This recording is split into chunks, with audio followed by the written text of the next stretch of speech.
التاسع عن أم المؤمنين جلت ndey way gëm ñu yàlla ummi salamata te mooy ummi salama wasmuha turum hindu mooy hind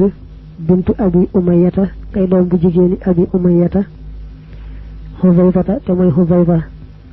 al mahzumiyatu kay ko jóg mahzum dafa dellu ci hindu radiyallahu anha أن النبي صلى الله عليه وآله وسلم كان نكون إذا خرج ndem mi ngi genn min baytihi bayiko ci negum xala mu wax ne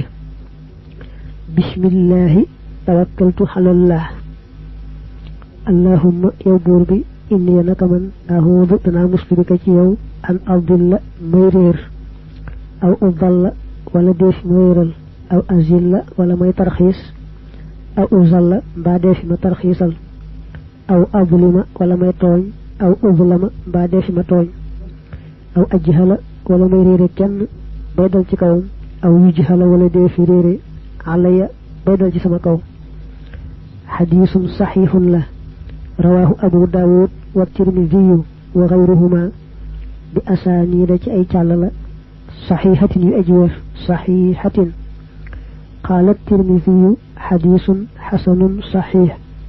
وهذا لنا لفظ أبي داود ويباتب أبي داود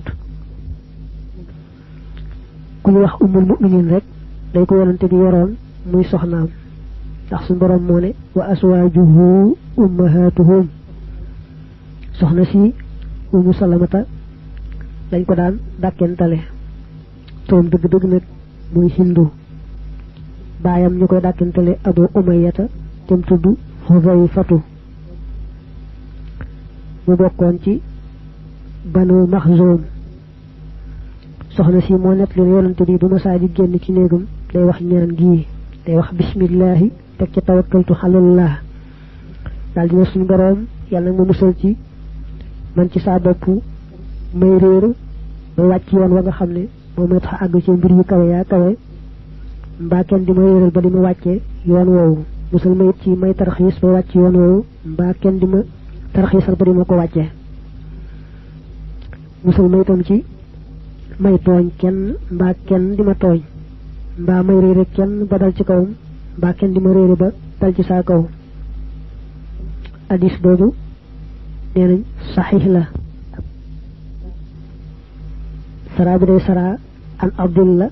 li ay al aghiba an ma'ali al umuri aw udalla ay aw yudillani ghayri aw azilla mun ay al azilla عن الطريق المستقيمة أو أزل من أي أن يستولي علي من يزلني عن معالي الأمور إلى سفاسفها سفاسف موي بري سوفي سفانو معالي الأمور ويكوي بري